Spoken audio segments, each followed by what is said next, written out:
Today, as you see, we're living in a hyper-connected world, and all our information is getting shared across various platforms through various vehicles, mobile phones and social media.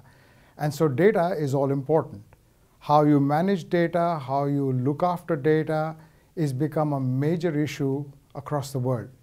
For example, the privacy laws in Europe with GDPR is one such example, where they are very concerned about the personal information and data and how it's getting utilized across other platforms and by people.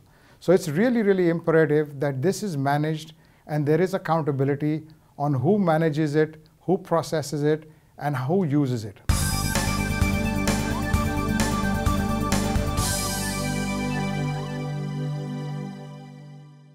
As we spoke in the previous question that you asked me about data, data is only multiplying. Over the decades, it's just grown by millions and millions of bytes. So we went from megabytes to gigabytes to zettabytes to petabytes, and it's just growing. And it becomes more and more difficult, therefore, to be able to analyze this data. What used to be humanly possible at one point in time, now it's just not possible. We require something to help us to be able to prioritize and to pick out data that's really relevant to us so that we can act upon it. Now, artificial intelligence, cognitive, machine learning are all methodologies by which large amounts of data can be segregated, analyzed, and prioritized so that we can act upon it. So I think with the growth in the internet, with the growth in the way technology is going, it'll become possible to be able to have enough security without these tools at our hands. Now, the question of can we predict? There are technologies which are able to bring in and correlate information to be able to take out a maybe scenario which helps humans to be able to predict. The human mind does not have the capability to imagine what it's never experienced before. So from that perspective, these are great tools to help us in the future.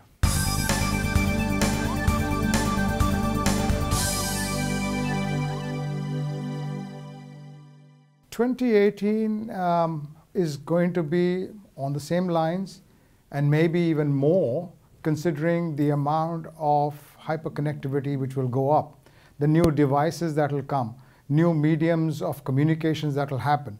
So I guess the threat landscape is just going to explode.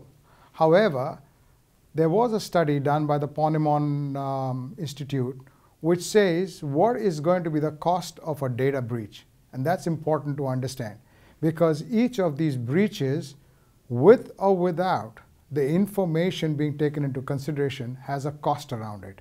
So 2018, organizations, individuals will have to look at how the data is managed and what is the cost of a breach and prepare themselves for some things like that to happen.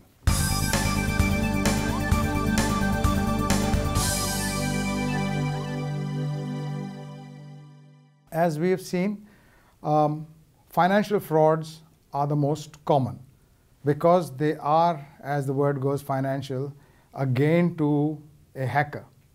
Personal information, again, is another place where it is linked to a financial gain by holding people at ransom, so it becomes a ransomware kind of attack and gives the hacker the ability to hold them at ransom. There are going to be, and there are other attacks which are equally important, which are the nation-state ones, which is where you look at nations wanting to get information or very, very critical intelligence about another nation. So that is another area that one needs to look at. There are other utilities is another area of high risk, and those are places where we need to be really, really careful and manage them very sensitively.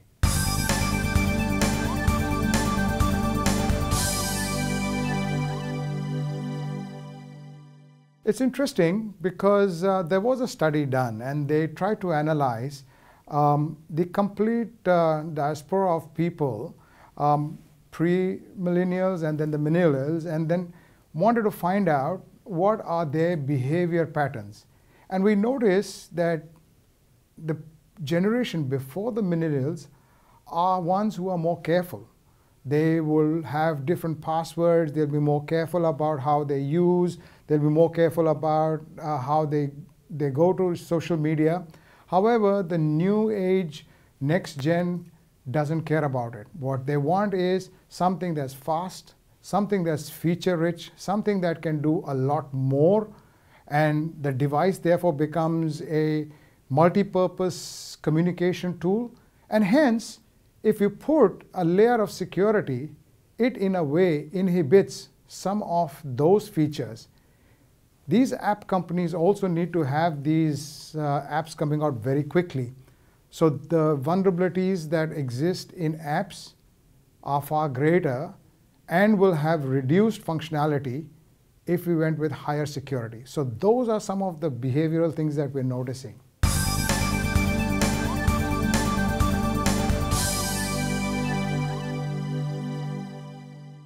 I think definitely it does.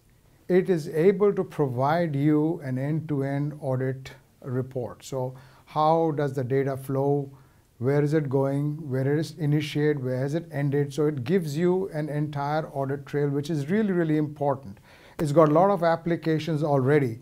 There's a lot of applications of blockchain in the financial segment, in places like supply chain management, in transactional analysis. So there's a lot that blockchain is doing along with the security applications to help in being able to correlate information and also to do an audit trail on it.